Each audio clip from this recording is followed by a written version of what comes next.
Hello friends, আমরা আজকে যাচ্ছি মন্দিরনগরী বিষ্ণুপুর।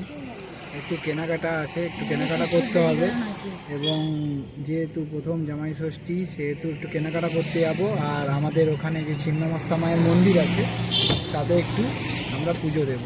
চলো তোমাদের সাথে বিষ্ণুপুর যাওয়ার পথে আমাদের সঙ্গী আমার বেটার হাত, আর তার পাশে আমার ভাই, সামনে আমার মা আছে। এই মুহূর্তে দেখাতে পারছি না। আজকে প্রচণ্ড গরম, মানে বিভৎসই গরম আজকে এই গরমের মধ্যেখানে। তার মধ্যে আমরা বেরিয়ে পড়েছি শপিং করতে, মানে এটা কষ্টের মধ্যেই বেরোনো।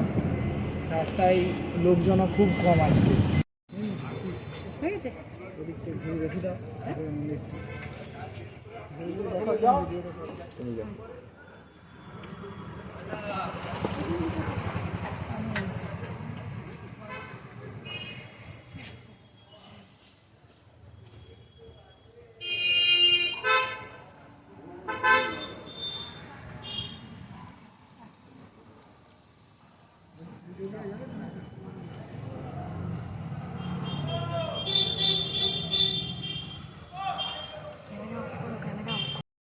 আমরা এখন আছি ছিন্নমস্তা মন্দিরে। আসার সময় বলেছিলাম যে পুজো করব, প্রচণ্ড গরম, সেই জন্য অসুবিধা হচ্ছিল খুব। আর এই হচ্ছে আপনাদের ছিন্নমস্তা মন্দির। মা ছিন্নমস্তার ছবি ফোনে রাখতে নেই, সেই জন্য মাকে দেখালাম না, বাট মন্দিরের পরিবেশটা আপনাদের সামনে তুলে ধরলাম। সামনে এই যে দোকানগুলো আছে, এখান থেকে আপনারা প্রসাদ কিনতে পারেন। এবং এইটা হচ্ছে মায়ের ভেতরে ঢোকার জায়গা, আর এটা মায়ের প্রধান মন্দির। এখানে মায়ের সব পুজো, আমরা সব পুজো দিলাম আজকে। এইদিকে মহাদেবের মন্দির, আর ওই সাইড আপনাদেরকে দেখাবো আছে। এই যে মায়ের উল্টো দিকে আছে গৌরাঙ্গ মহাপ্রভুজিউর মন্দির, ধারে কাছে এই রকম পরিবেশ ছিন্নমস্তা মা ছিন্নমস্তা মন্দিরের। মন্দিরের বাইরে কিছু দোকান ছিল জামা কাপড়ের, যেখানে এগুলো সব সুতিরই জামা কাপড়। তো আমার মা আর আমার বেটার হাফ কেনার জন্য দেখছিল। তো ওখানে জিনিসগুলো ভালো থাকলেও কী হবে, দাম কম হলেও কী হবে, দাম একটুও কমাচ্ছিল না। সেই জন্য মাদেরকে মানাই করলাম ওখানে নেওয়ার জন্য। আমরা রাস্তার দিকে এগোতেই দু সাইডে শুধু বিষ্ণুপুরের যে পোড়া মাটির যে শিল্প হয়, সেই শিল্পর উপরে যেসব জিনিসপত্র তৈরি হয় সেই সব জিনিসপত্রই দেখাচ্ছিলাম।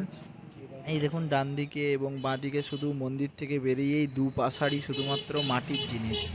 দেখতে খুব সুন্দর লাগছিল মাটির জিনিসগুলি, কিন্তু এত দাম, একটাও কিনলাম না, শুধু দেখলাম।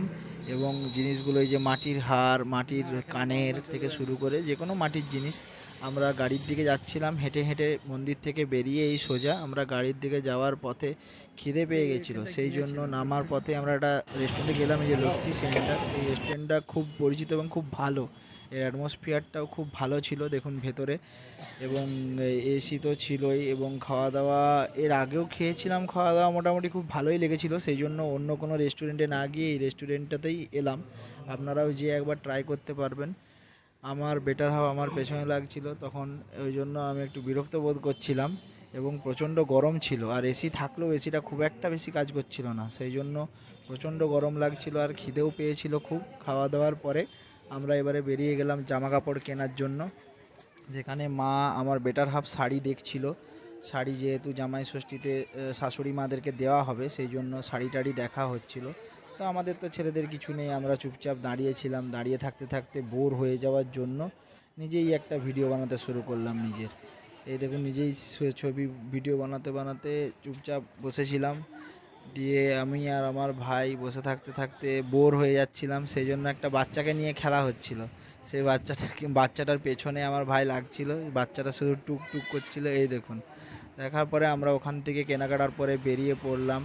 বেরিয়ে যাওয়ার পরে যেহেতু অনেক রাত হয়ে যাচ্ছিল, সেহেতু তাড়াতাড়ি কিছু ফুচকা টিকিয়া এসব খাওয়ার জন্য বেরিয়ে গেলাম। এই যে আমার বেটার হাফ পাপড়ি চাট খাচ্ছে, ওর পাপড়ি চাট খুব প্রিয়। এই যে আমার মা, সে ঘুগনি খাবে বলে দাঁড়িয়ে আছে। বিষ্ণুপুরের ঘুগনি খুব বিখ্যাত, সেই জন্য মাকে ঘুগনি এবং আমি এই যে পাপড়ি চাট খেতে শুরু করলাম। পাপড়ি চাট খেতে খেতে খাওয়া হয়ে যাওয়ার পর আমরা এবার বেরোনোর জন্য রেডি হচ্ছিলাম। এই যে আমার মা, আমার বেটার হাফ সবাই খেতেই এখন ব্যস্ত। কোন দিকে টাইম পেরিয়ে গেল আজকে বুঝতেই পারলাম না। তো বেরিয়ে যাওয়ার সময় গাড়িতে ওঠার পরে এই রাস্তার ধারে এই একটা মেলা হচ্ছিল, মেলা টাইপের কিছু একটা হচ্ছিল। তো আমরা এটা দেখতে দেখতে রাস্তার ধার দিয়ে আমরা বাড়ি চলে এলাম।